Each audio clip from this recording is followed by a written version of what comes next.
life is a beautiful experience and we get to participate in making it so. The idea that fate writes your story is a lie. We do not suffer fate. We partner with fate to write a story generated from our own God-given creativity and agency. And that story can be more than interesting. It can be meaningful.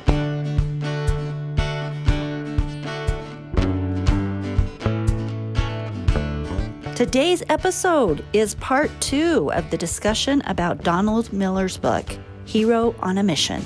Welcome to the Love Your Story podcast. Part 1, which you will want to listen to first, is all the details about our responsibility and opportunity to create our own story. I know this sounds redundant because we're talking about it all the time, but from the perspective of Donald Miller's book, there's some fresh stuff. And we talk about what the hero energy looks like and what the villain energy looks like and the victim energy and how we grow into the guide energy. So it's all the really good, what this looks like, why, taking responsibility. Whereas then today what we transfer into is the hot seat, where Jessica Burrell, owner of Amplify Your Vision, and myself, we share personal experiences from our own lives of being in these different archetypal energies. So what did it look like when we were in the victim space? And what did it look like when we admit to times of being villains? And what did it look like? How did we, from a hero space, transition into a space of being able to guide in some instances? So true confessions today. Stay tuned for the last part of this conversation that started last week. Stories are our lives in language. Welcome to the Love Your Story podcast. I'm Lori Lee, and I'm excited for our future together of telling stories, evaluating our own stories, and lifting ourselves and others to greater places because of our control over our stories. This podcast is about empowerment and giving you, the listener, ideas to work with in making your stories work for you. Story power serves you best when you know how to use it.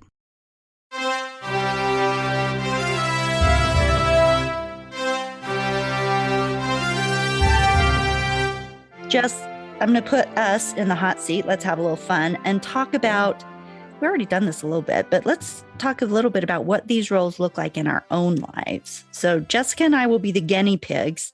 And as we do this and have this conversation, you can start to be more aware of what energy you are sourcing in your life. We'll be more aware of what we're sourcing in our life. And with that awareness, we can create life stories with more intention and understanding as to the roles we actually want to play. Mm-hmm. So let's look at the hero first then, Jessica. The hero is taking responsibility. Let's call it energy. The hero energy is where you take responsibility for your responses to life. So a hero is moving forward with that. When have you sourced that hero energy? Yeah, I think it's those moments where, and I'm going to actually just use one example and pull out all my pieces from this one example of leaving my marriage. And after I left my marriage, I was feeling sorry for myself. I was having that pity party, and we'll get to the victim energy later. But it was that moment where I had enough of my own bullshit and like pity partyness. And I'm like, I have 2 daughters. And it was like I was trying all the old stuff on and it wasn't working. And it was like, what else where do I get to go differently now? And I went to therapy. Through therapy. So, I got to get uncomfortable and try on new things and start showing up. And for me, as the hero was like, what is my goal? What is my mission as my hero? And my mission in those moments were my daughters and being the best example of a mom and a woman I could be for them. And with that vision and mission I accepted as a hero, that's what helped me continuously get uncomfortable, take myself on, and change my life, which is what I did. So I would say for me that the biggest transformational space, or the most poignant, it came after those divorces, and it came in a space where I was still just I had been through those marriages. I was single, but I harbored resentment. I harbored a dislike of men. I mean, I really, it came out enough that one of my friends walked in one day and said, Laura, I think you need to get over your issues with men. And I just went to a really cool emotional intelligence training course, and I think you need to go. And this is where I was introduced to Next Level Trainings, which is actually where Jessica and I met. And I want to say that right off the bat, I stepped into that hero energy because I knew that I was stuck. I knew that I did not know how to make my way forward. I had tried to heal. I tried to be positive, but there was a lot of deep, deep victimhood and hurt and stuff within me that I just, even in my best days, it was part of, it had become foundational. And so I just took her word on it because she was a dear friend, and I signed up and I got the airfare. It was, back in Ohio, so clear across the United States. And I just jumped in. And that was very heroic of me. That was hero energy because it said, yes, I know I need to change. I know I need to transform. I'm going to take action. I'm going to do that. And it was there that I truly learned it was the first time I worked on reframing my story, and, that I actively worked on that. And it was there also that I came out of my victim space, which we'll talk about next. And I want to add that I think every time we create something where we bring something into existence, like the podcast or a book or a trip that we plan or a party, right? Or an adventure that we make happen or a challenge that I tackle, I think in those spaces that we're sourcing hero energy. We're moving forward. We're creating meaning. Another example of that moving forward is when I was leaving my first marriage. So my bachelor's degree, I had it's in English writing, and I am a nature writer. So I wrote about, what I was inspired by was when I would be out recreating in the world, biking and hiking and kayaking and stuff, that was very inspirational to me. So I would write in those spaces. And I'd been publishing a little bit in college, but, still waiting for the big break. And I had submitted a book proposal to a big publisher, and they actually wrote back and said, I don't think this is going to work for us because I don't think there's a big enough audience what I wanted to do was I wanted to do multi-sport adventures. So instead of just a biking guidebook or just a hiking guidebook, I wanted it to be multi-sport, where we talked about the top 20 outdoor weekend adventures in the state of Utah, right? And it would encompass, every weekend would encompass different types of adventurers, on the premise that if you're an outdoor adventurer, you usually enjoy more than one type of sport, right? You just want to get out and do different things. Well, I went to bat for that. Like, I had to call the publisher, go back and forth, make a case for it. And in the end, they gave me the book deal. And I have to say, that forward motion, that fighting for that book, that ability, well, it also created something more for me, because as I was going through what would be a huge life change, that divorce, it gave me an opportunity where I was committed every weekend to be out traveling and doing stuff. My kids would be with me one weekend, and then when they would go with their dad on the next weekend, I would take off on research for the book. And it put me in the exact space I needed to be in, a place of inspiration, a space of outlet, a space that just really was ideal for me. And I think that when we do that, when we move forward, when we fight for the things that we want, that hero energy is going to take us into very blessed places, just as my next level stuff did, right? Like, it took me into understanding myself better and letting go of things that hurt me and rewriting my story. All of these hero energy spaces propel us forward into things that we don't even, good stuff. Totally. And it sets us up for good stuff in the future. So it's not even, It's like in those moments that we're taking the action, but it starts to change the trajectory, and, one over the other, and it starts to stack up. Absolutely. Thank you for sharing that. That's beautiful. Okay, let's look at victim energy. Victim energy is when you feel that you have no way out and the victim gives up because they believe they're doomed. This is where we're not moving forward, right? Life is hard, fate is against me, blah, blah, blah. So when have you sourced victim energy? One specific example that you want to share. Yeah. It's same. So I'll just like the story of my separation and my divorce. The thing that was hard for me to understand was that it was victim. It was an unhealthy relationship that I was in. And I was also feeling like a victim to my circumstance. Like, I can't leave. I can't do this by myself. I can't fill in the blank. Every excuse in the book, I can't, because of circumstances. And that I was in denial about everything, to be quite honest. And it was those spaces where not thinking anything was possible, feeling like the cards are stacked against me. And it's like, one thing I do notice about my personal victim mindset is it creates a party really fast. So it's not just one thought that I'm a victim to. My brain's like, guess what? There's lots of other examples. Let me show you all of them. And I'm going to tell you 20 of them right now. So it's like a party, and it's like a college party when your parents are out of town. And then all of a sudden 50 new thoughts show up in the same moment. And it's almost like that. It makes it harder or worse to come out of those spaces. But again, like to what I was saying before, it's like the second I can get out of side of myself and experience myself thinking those thoughts, is the moment where I can start to make change. But that's usually what my stuckness looks like, my victimhood. How about you? Similar.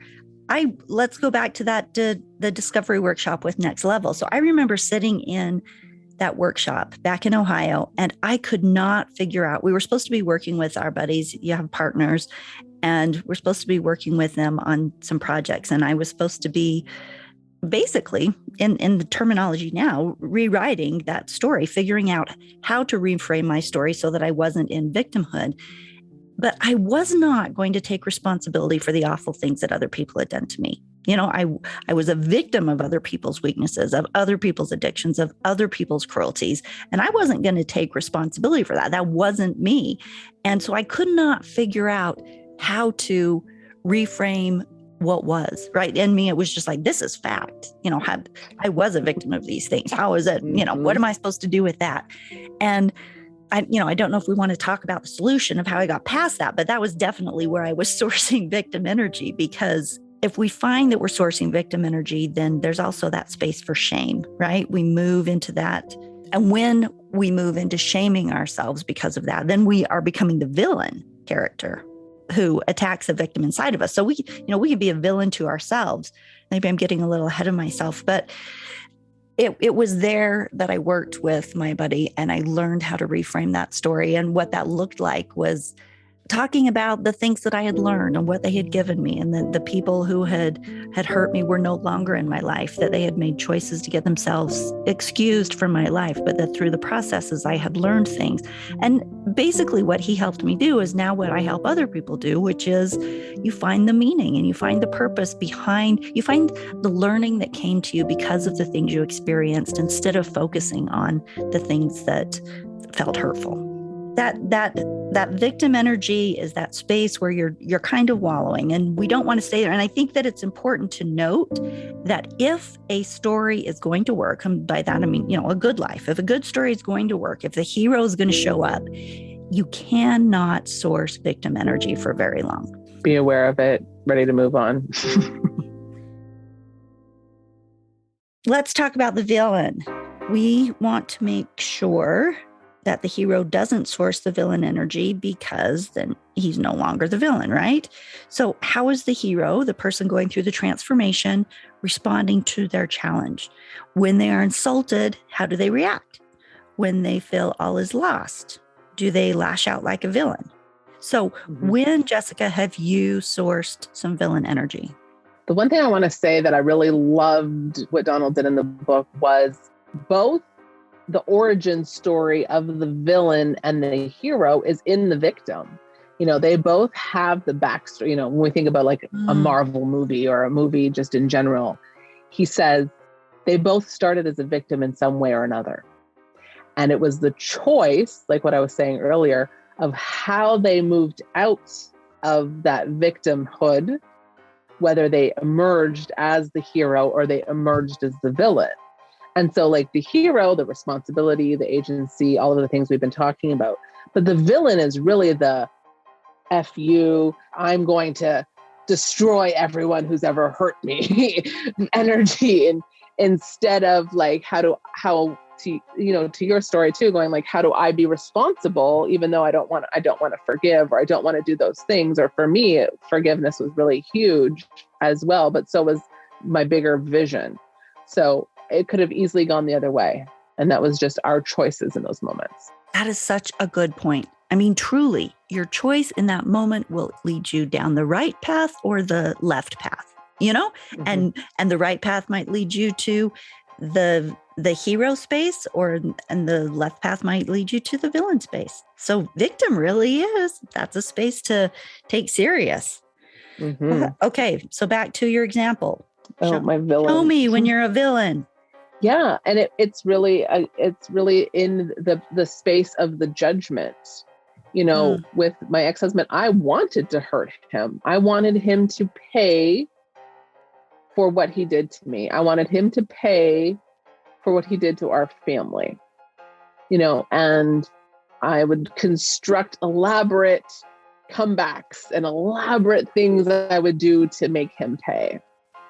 And, I would always, I would follow it up and not follow it up, but I would follow up with the thought of like long-term and harm and those sorts of things. But in those moments, I was petty, I was angry, and I wanted to let that anger rage. And it was back to my hero piece, like, what's my vision? My vision is my children, and going like, how will my rage, if I'm serve the greater mission here? And it never did. Had it, maybe, I don't know. I was like, this is totally. There could have been murder involved.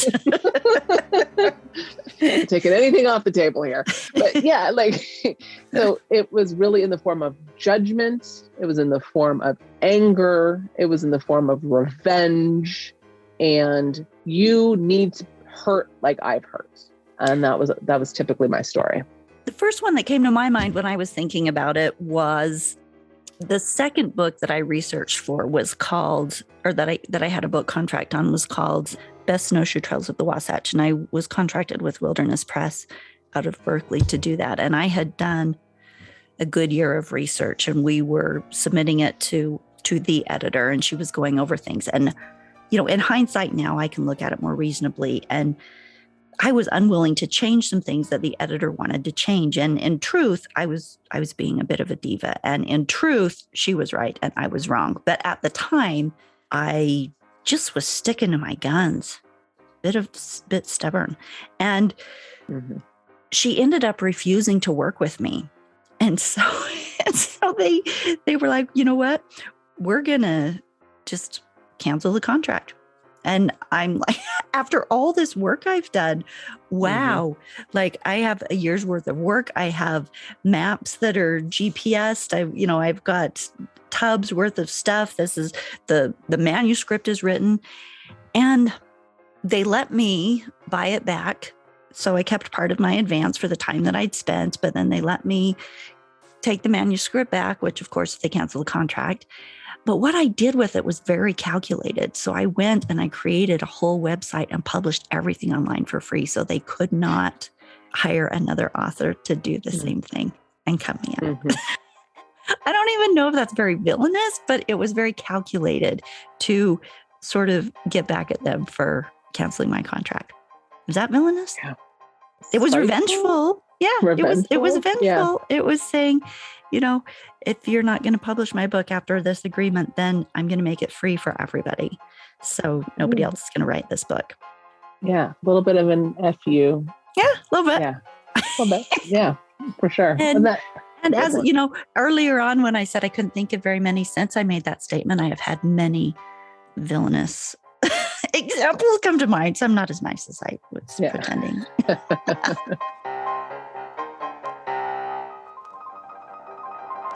Okay. The story is about the transformation of the hero. The guide is the most respected and wise in the story, like you talked about earlier, Yoda for Luke, or Haymitch for Katniss in the Hunger Games, or Gandalf in the Lord of the Rings. Those are the guides, right? When we are the guide, we sacrifice ourselves for somebody else. So, Jessica, when have you sourced guide energy? It was, I would say, like after I went through my divorce, and I would always talk about it, and I'll say, it was the hardest, best thing I've ever done. And I remember one time I had a friend come to me to say, I never understood what you were talking about when you said that. Like, why is it the hardest, best thing? Like, it's a terrible thing, or isn't that what you wanted? Like, why was it, and until she was face to face with going through a divorce of her own. And she was like, oh my gosh, I get it. I get this now. And so I was able to hold space for her. Sometimes it was just holding space. A guide doesn't necessarily mean like I'm telling her what to do, but more so going, I get to hold the space while she thrashes. She gets to be a victim sometimes. She gets to be the villain sometimes. She gets to be the hero sometimes. And I hold the space for her without the judgment of my victim, of my villain, without me needing to be the one driving the mission here. It's her mission. I'm supporting her, holding the space, listening, and really asking her questions so that she is figuring out her path. So in the victim, like, to your point, which path is she taking? And it's funny, as I'm saying this, I think like of movies where this has happened, where the guide has been the person for the hero but they end up turning into the villain, so the guide doesn't always necessarily, it's not always just with the hero energy. It's going, I'm going to be the guide. I'm going to support you.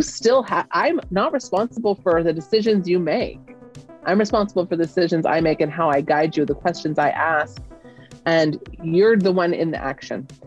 I mean, I do this in my job all of the time. It's what I do is as the CEO of Amplify Your Vision, or any coaching that I'm doing. Yeah, as a life coach, you're doing guiding. That's what it is. It's guiding.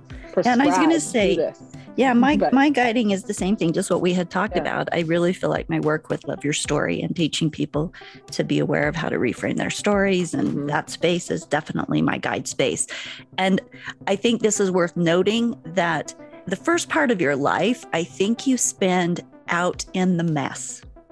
You spend getting dirty, you spend in all of the hard things life's going to throw at you. You spend in an experiential space until you've hurt enough and understand enough that for the last part of your life, you have enough knowledge at that point to move into a guide space. So if you're 20 years old, it's very unlikely you're probably going to be able to move into a guide space yet. And that's okay. Not supposed to. And if you're 50 years old, doesn't mean that all your problems are over and that you're now the enlightened one, right? But the idea is that the first half of your life is probably more learning. And then the last half of your life is maybe more sharing and helping people along that path. Jess, any final thoughts?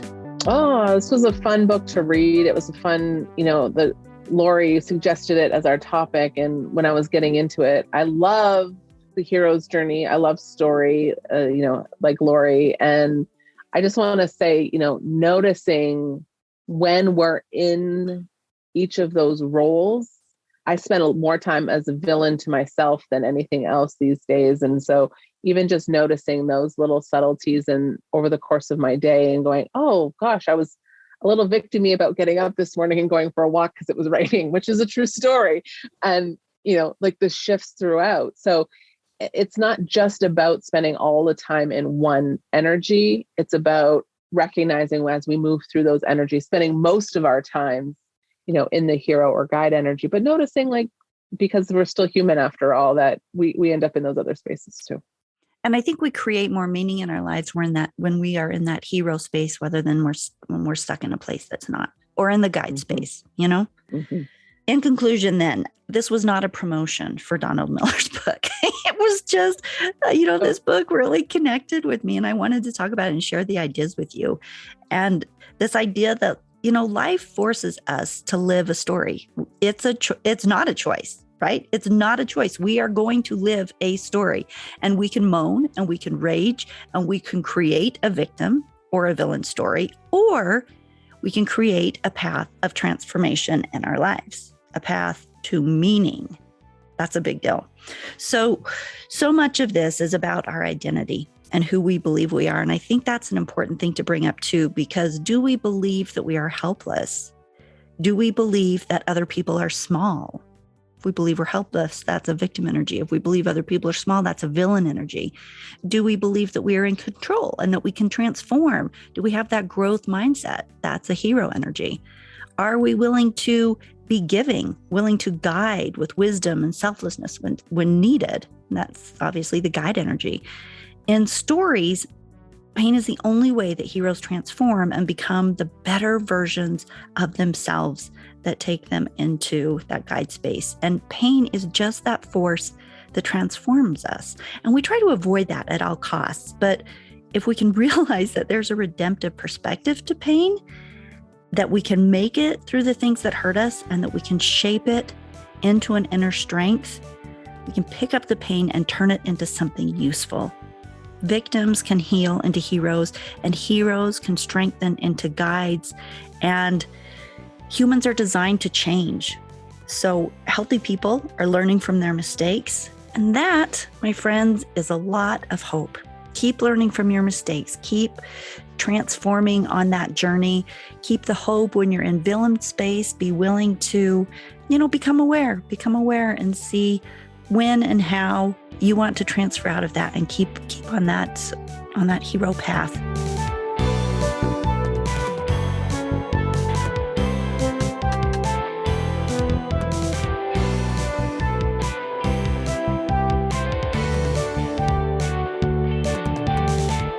Thank you for tuning in to the Love Your Story podcast.